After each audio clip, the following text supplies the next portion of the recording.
நீ நான் காதல் சீரியலில் இனிய எபிசோடில் இங்கே நம்ம அணு வந்து பார்த்திங்கன்னா அபியை காணோம் அப்படின்னு சொல்லிட்டு வந்து பார்த்திங்கன்னா தேடிக்கிட்டு இருக்காங்க இல்லையா. தனக்கு தெரிஞ்ச இடத்துக்கெலாம் ஃபோன் பண்ணி பார்க்குறாங்க, எந்த ரெஸ்பான்ஸுமே கிடைக்கல.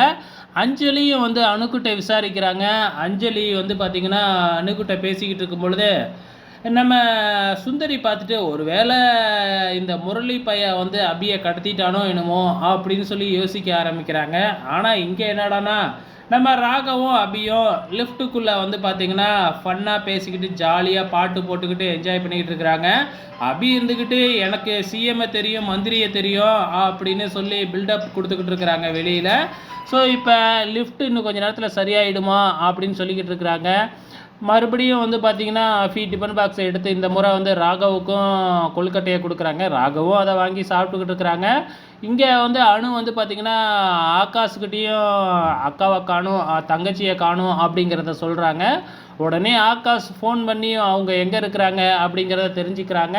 ஸோ அப்போ அபி வந்து லிஃப்ட்டில் தான் மாட்டிக்கிட்டு இருக்காளாட்டுக்கு, நான் போய் பார்த்துட்டு வரேன் அப்படின்னு சொல்லிட்டு ஆகாஷ் கிளம்பிடுறாங்க. இங்கே லிஃப்ட் வந்து பார்த்திங்கன்னா அதுவே ஆன் ஆகி மேலேயும் கிளியும் ஆட்டுன்னு ஆட்டுது. ரெண்டு பேரும் ஒருத்தருக்கு மேலே ஒருத்தர் மோதிக்கிறாங்க. நம்ம ராகவுக்கு தலையில் லைட்டாக அடியே பட்டுடுதுன்னா பார்த்துக்குங்களேன்.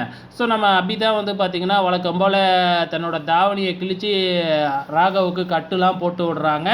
ஸோ இதுக்கப்புறம் என்ன ஆகுது அப்படின்னு பார்த்திங்கன்னா ராகவுக்கு கொஞ்சம் நேரம் விட முடியாத மாதிரி போகுது, மூச்சு வாங்குது.